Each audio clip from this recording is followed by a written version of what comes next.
Mulyono itu lebih kejam daripada Fir'aun, betul nggak? Sejahat aja Fir'aun, kagak pernah mengkapling-kaplingkan laut merah, betul?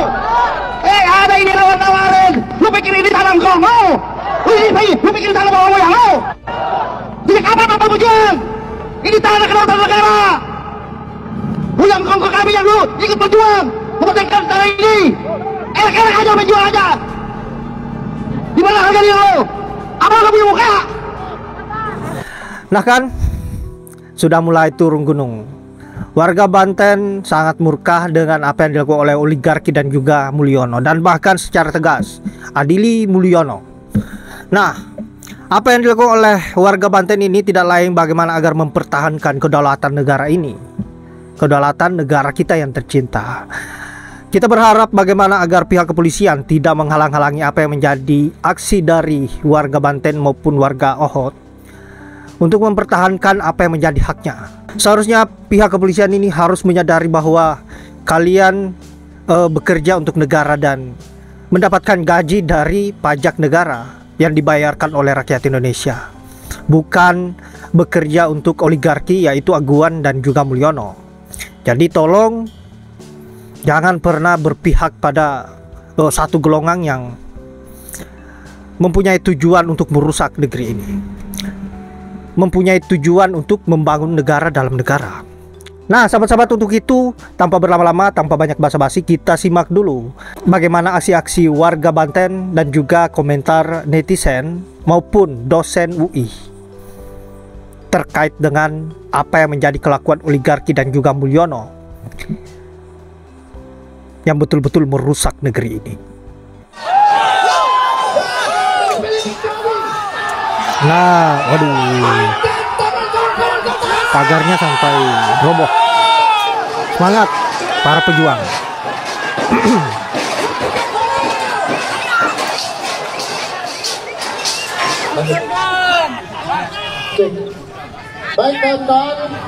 Intinya kawal terus sampai Mulyono masuk ke bui.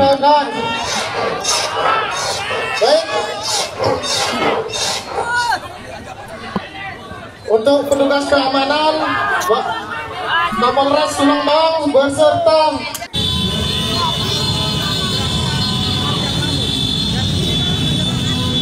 buru ya, buru. Keren. Ini nih yang diharapkan.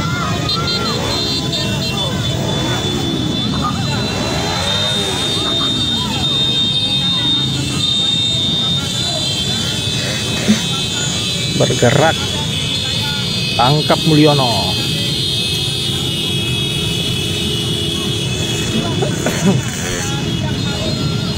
Mana nih para basar-basarnya Mulyono? Ayo muncul dong.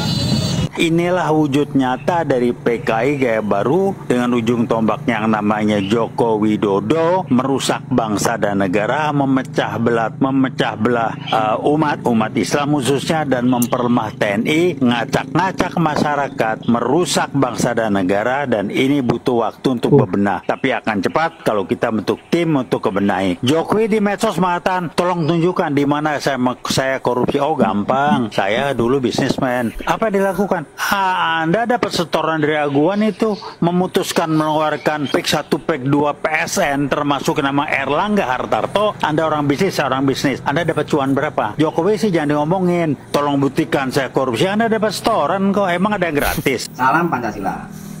Jokowi memang harus diadili.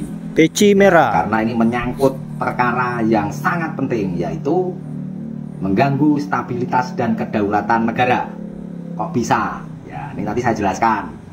Ya, jadi sadar atau tidak sadar, ya, apa yang dilakukan Jokowi terhadap koleganya, yaitu pengusaha konglomerat Aguan, ya, yaitu perusahaannya Agung Sedayu, itu berpotensi untuk mendirikan negara Tiongkok kecil di dalam negara Kesatuan Republik Indonesia.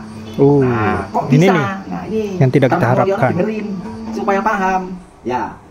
Nah, yang pertama, Jokowi itu pernah mengatakan di depan publik bahwa ideologi itu tidak penting.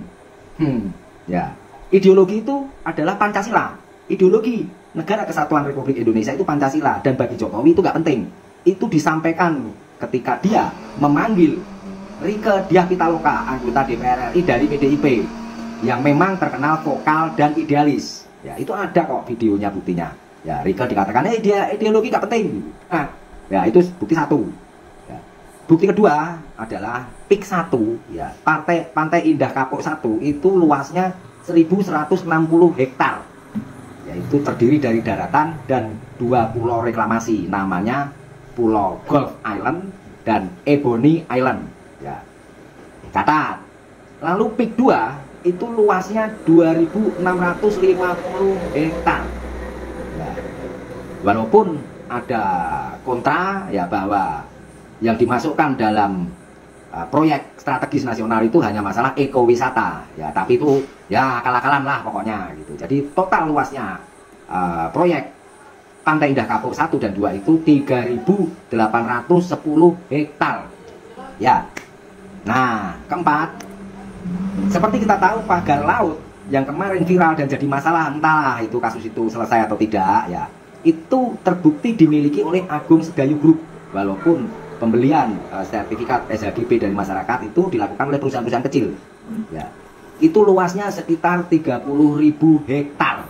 Ya, jadi tanah laut, korupsi laut yang dikuasai oleh Agung Sedayu itu totalnya 3.810 hektar. Itu dari PIK 1 dan PIK 2 ditambah 30.000 hektar SHGB yang dinyatakan dengan pemagaran laut. Total itu 33.810 hektar. Ya, itu cukup untuk menjadi sebuah negara. Nah, ya. Supaya kalian tahu, ya, negara-negara kecil itu luasnya berapa? Bandingkan ya, tanah yang dimiliki oleh Agung Sedayu termasuk laut itu 33.810 hektar. Negara-negara kecil, ya, yang wilayahnya kecil itu seperti Vatikan. Vatikan itu wilayahnya cuma 0,44 meter persegi. Lalu ada Monaco. Monaco itu cuma 2 km persegi. Gibraltar itu 6,8 km persegi. Ya. Nauru itu 21 km persegi. Nah, ini yang menarik nih. Makau. Makau itu juga negara. Ya, luasnya cuma 32,9 km persegi. Nah, bandingkan dengan tanah tadi Agung Sedayu ya, 33,8 km persegi. Ya. Ya. Jadi akhirnya kita jadi berpikir, teriakan rakyat tentang jutaan imigran gelap Tiongkok yang katanya bekerja di tambang-tambang itu bisa jadi benar. Ya, itu yang nantinya akan dipakai untuk memperkuat negara baru tadi, gitu ya. Ya. Nah, Waduh.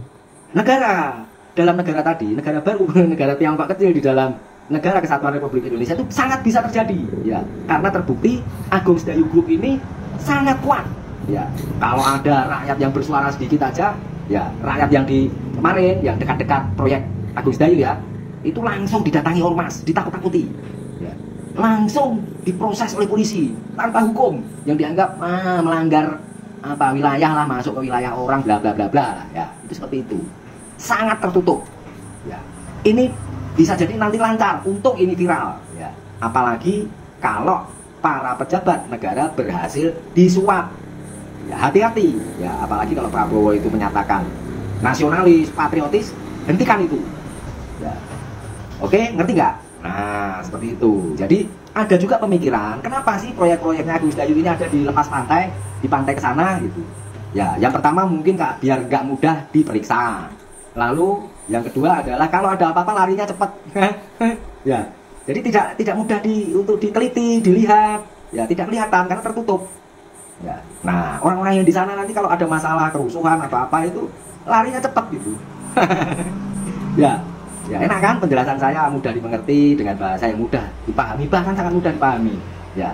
Para ternak Mulyono harus tahu itu, ya, supaya sadar. Ya, kalian cuma dikasih makan BLT sama bansos, bela-bela setengah mati. Perhatikan video saya itu, sangat berbahaya. Ya, saya mau memberitahu Prabowo ini. Oke? Ya. Ikuti terus video-video cerdas dengan bahasa lugas dan mudah dimengerti. Peci merah, IQ tinggi, sang Pancasila merdeka.